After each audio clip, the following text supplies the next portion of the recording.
আজকে তো 21 তারিখ মার্চের, কিন্তু আরবি মাসের 20 রমজান 20 তারিখ। তো ইতিকাফ সুন্নাত ইতিকাফ রমজানের শেষ দশকে আল্লাহ নবী সাল্লাল্লাহু আলাইহি ওয়াসাল্লাম অনেকগুলি হাদিসের মধ্যে আছে যে শেষ দশক ইতিকাফ করতেন। শেষ দশক অর্থাৎ 20 রমজান শেষ, সূর্য ডোবার আগে আগে মসজিদে চলে আসা, মসজিদে অবস্থান করা, অর্থাৎ যখন সূর্য ডুবে যাবে তো 21তম রমজান শুরু হবে। তো 21তম রমজান থেকে নিয়ে একেবারে 29 অথবা 30 পর্যন্ত এই শেষ দশকে ইতিকাফের ফজিলত অনেক বেশি। আল্লাহ নবী সাল্লাল্লাহু আলাইহি ওয়াসাল্লাম কখনো ছাড়েন নাই। যে বছর তিনি ইন্তেকাল করবেন, অন্যান্য বছর 10 দিন করতেন, যে বছর ইন্তেকাল করবেন শেষ বারে তিনি শেষ রমজানে 20 দিনে ইতিকাফ করেছেন। সুবহানাল্লাহ, এটা গুরুত্বপূর্ণ। অন্য হাদিসে আছে আল্লাহ নবী সাল্লাল্লাহু আলাইহি ওয়াসাল্লাম একবার সফরের কারণে রমজানে শেষ দশকে ইতিকাফ করতে পারেন নাই। তো তারপরে তিনি এটাকে ভুলে যাননি, পরবর্তী বছর 20 দিন করেছেন। সুবহানাল্লাহ। এরপরে ইন্নাহু মুআতাকিফুল যুনুব সঙ্গে শেষ করে দিচ্ছি। শুআবুল ঈমান কিতাবের হাদিস, যে ব্যক্তি ইতিকাফ করবে এটা তার গুনাহ থেকে তাকে হেফাজতকারী হবে। সুবহানাল্লাহ। গুনাহ থেকে তাকে এই 10টা দিন, কমপক্ষে 10টা দিন হলেও তাকে সব ধরনের গুনাহ থেকে বিরত রাখবে। ওয়ায়াজরি লাহু মিনাল আজরি কাআজরিল আমিলিল হাসানাতি কুল্লিহা। এবং এই ব্যক্তি প্রতিদানটা কেমন হবে, নেকি কেমন হবে, যেমন কোন অন্য ব্যক্তি পুরোটা মুহূর্ত হয়তো নামাজে আছে, হয়তো রোজায় আছে, হয়তো কোরআন তেলাওয়াতে আছে, হয়তো জিকিরে আছে, ওই ব্যক্তি দেখো যেমন পুরোটা সময় এবারে থাকে, যেরকম প্রতিটা মুহূর্তে সেকেন্ডে মিনিটে নেকি পাইতেছে, এই মুতাকিফ ব্যক্তি ইতিকাফী ব্যক্তি মসজিদে যতক্ষণ থাকবে, সে নামাজে না থাকুক অথবা জিকিরের মধ্যে না থাকুক, তেলাওয়াতে না থাকুক, তারপরেও এই মসজিদে অবস্থান করার কারণে ইতিকাফের বদলতে তারও প্রতিটা মুহূর্তে নেকি লেখা হইতেই থাকবে। সুবহানাল্লাহ। অন্য ব্যক্তি অন্য জায়গায় যেখানে আমল করুক তাদের মতো আমিও ইতিকাফ অবস্থায় সব পেতেই থাকবো। সুবহানাল্লাহ। আরেকটা হাদিসে আছে, মানে আতাকাফা আসম ফি রমাদান কানা হাজ্জাতাইন ওয়া উমরাতাইন, যে ব্যক্তি ইতিকাফ করবে রমজানের শেষ দশকে, এই ব্যক্তির জন্য আল্লাহ তাআলা 2টা হজ এবং 2টা উমরা সওয়াব দিবেন। সুবহানাল্লাহ। ধারণা করেন তো, সাধারণভাবে হাদিসে যদিও 2টা হজের কথা বলেছে, আমি একটু চিন্তা করি একটা হজ আমার জন্য কতটা কঠিন, লক্ষ লক্ষ টাকার ব্যাপার। এরকম 2টা হজ আল্লাহ তাআলা নেকি দিয়ে দিবেন। আবার 2টা উমরা, একটা উমরা করতে গেলেও 2 লাখ 3 লাখের মতো খরচ হতে পারে। এরকম 2টা উমরা সওয়াব আমাকে আল্লাহ তাআলা দিয়ে দিচ্ছেন। আমি 10টা দিন যদি আল্লাহর জন্য মসজিদে আল্লাহর ঘরে দিয়ে দিই, সুবহানাল্লাহ। হজের দিকে তাকাইলে, উমরার দিকে তাকাইলে ওই আমল হিসাবে আমার মসজিদে 10 দিন থাকা এটা কোনো কঠিন বিষয় না।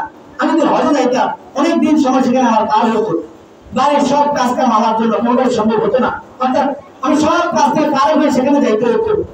তো আমি যদি হজের দিকেও তাকাই, উমরার দিকেও তাকাই, তাহলে আমার জন্য মসজিদে 10টা দিন সময় লাগানো এটা কঠিন ব্যাপার নয়।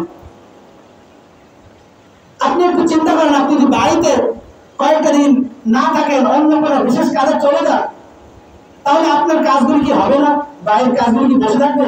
এগুলো ঠিকমতো চলতে থাকবে।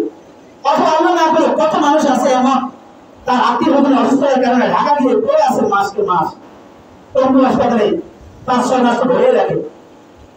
এরকম তো আমি যখন ওখানে একটা কাজে বিভিন্ন চলে পড়ে আসি, আমি তো আমার বাড়িতে আমার এই কাজগুলো করতে পারতেছি না, তখন তো আমি বলতেছি না আমার বাড়িতে ব্যস্ত আছে, আল্লাহ মাফ করুক।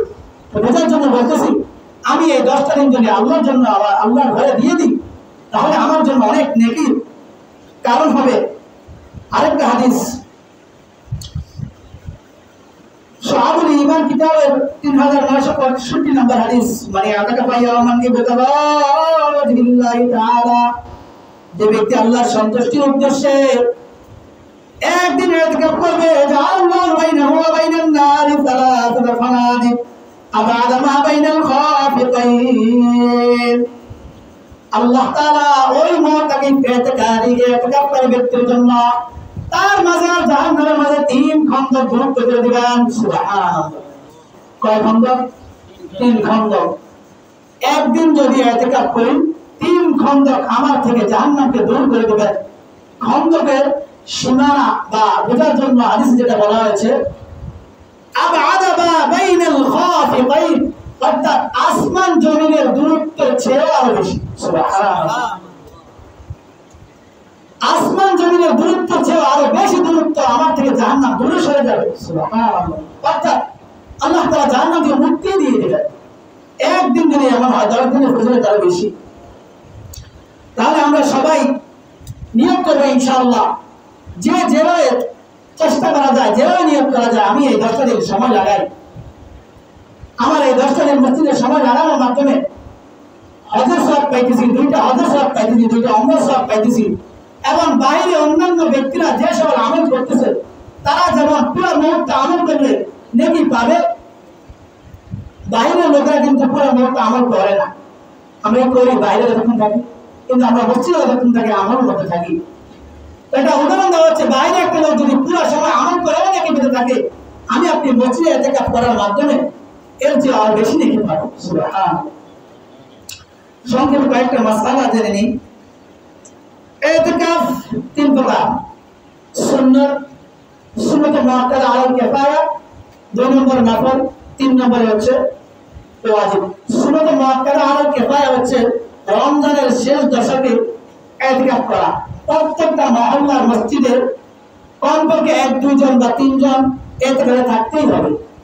যদি থাকেন তাহলে পুরো মহল্লার সবার উপর থেকে এই আমলটা আদায় হয়ে যাবে।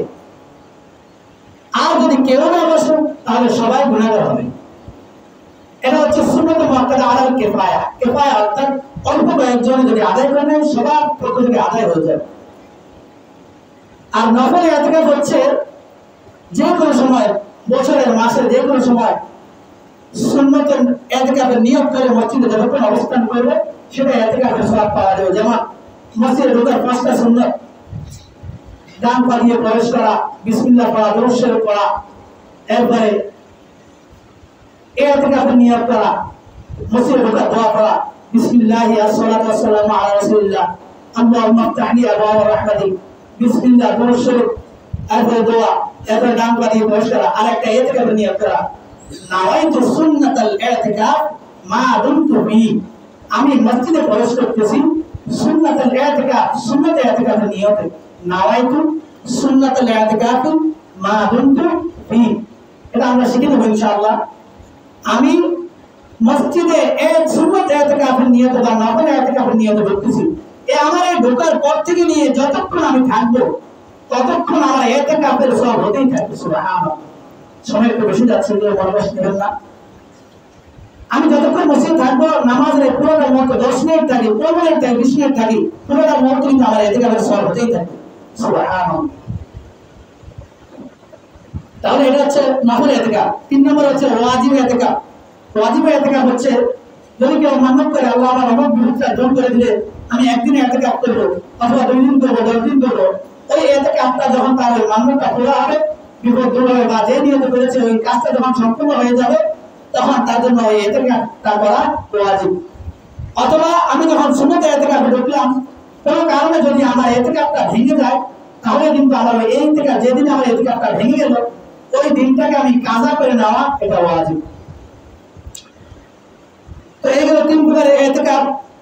ইতিকাফ অবস্থায় সময়টা অনর্থক ব্যয় না করে, নষ্ট না করে আমলের মধ্যে থাকা, এটা হচ্ছে আদব, ইতিকাফের আদব।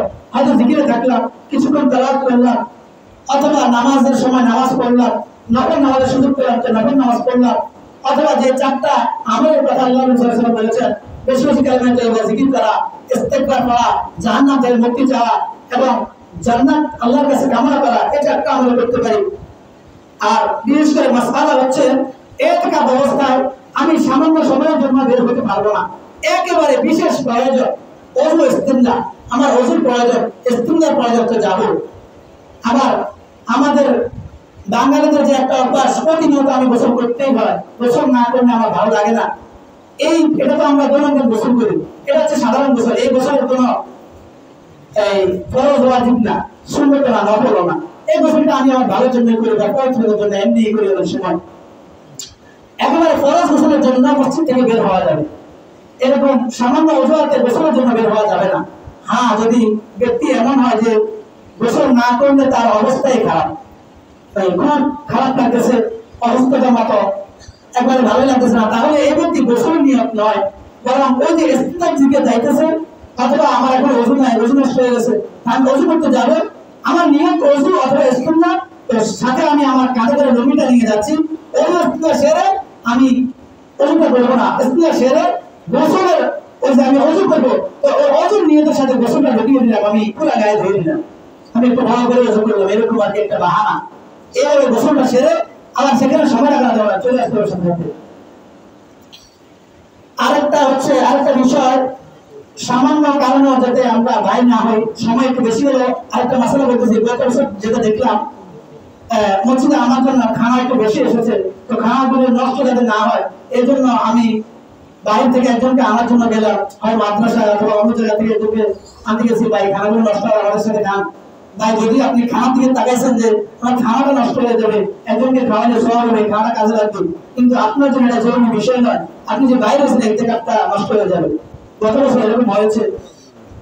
তো আমরা সতর্ক থাকবো, যারা এ থেকে বসবো সামান্য একেবারে প্রয়োজন ছাড়া যাতে বাইরে না হই। আজকে বিকেল থেকে বসতে হবে, আসর পর করে সব নিয়ে চলে আসবো, যারা নিয়োগ করেছে ইনশাল্লাহ, যারা করে নেয় নিয়োগ করার চেষ্টা করি। সময় একেবারে বেশি হয়ে গেছে, কেউ কিছু মনে করবেন না। যে কথাগুলো আলোচনা করে হয়েছে, আল্লাহ তাআলা আমাদের প্রত্যেককে আমল করার তৌফিক দান করুন। এর থেকে যারা করবেন ওনারা তো পুরো এলাকার সকলের পক্ষ থেকে এই কাজটা করতেছে, সকলের পক্ষ থেকে গুনাহগুলো নিয়ে বাদ দিচ্ছেন এবং মাফ করে নিচ্ছেন, এবং ওনাদের রসুলে আমরা নেকিও পাচ্ছি, গুনাহ মাফ হচ্ছে।